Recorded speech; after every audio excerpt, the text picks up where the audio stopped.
দেখতে পাচ্ছেন এই মুহূর্তে হাইকোর্টের সামনের সড়কে পুলিশ এবং এমপিওভুক্ত শিক্ষকরা মুখোমুখি অবস্থায় রয়েছে।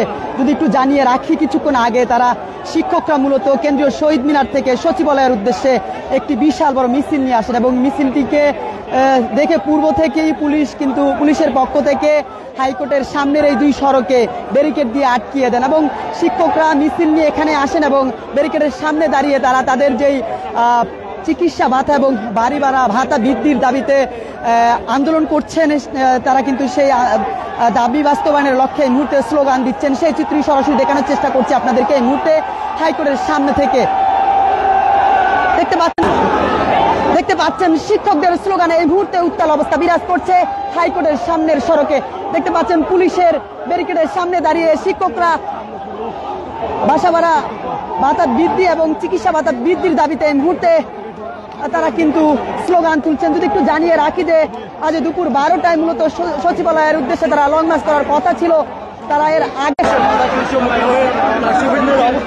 দেখতে পাচ্ছেন এই মুহূর্তে পুলিশের ব্যারিকেডের সামনে দাঁড়িয়ে এমপিওভুক্ত শিক্ষক এবং কর্মচারীরা তাদের যে দাবি সেই দাবি বাস্তবায়নের লক্ষ্যে স্লোগান দিয়ে যাচ্ছেন। যদি একটু জানিয়ে রাখি, এর আগে গতকাল রাতেও তারা কিন্তু কেন্দ্রীয় শহীদ মিনারে অবস্থান করছিলেন। তার আগের দিন তারা জাতীয় প্রেস ক্লাবের দেখতে পাচ্ছেন যে এখন পর্যন্ত শিক্ষকরা তাদের দাবি বাস্তবায়নের লক্ষ্যে পুলিশের ব্যারিকেডের সামনে দাঁড়িয়ে স্লোগান দিয়ে যাচ্ছেন। নেটওয়ার্কের সমস্যার কারণে বারবার মতো কেটে যাচ্ছে।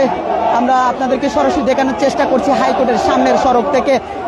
মূলত এই শিক্ষকরা কেন্দ্রীয় শহীদ মিনারে গতকাল থেকে অবস্থান করছেন। তার আগে তারা জাতীয় প্রেস ক্লাবের সামনে অবস্থান কর্মসূচি পালন করেন।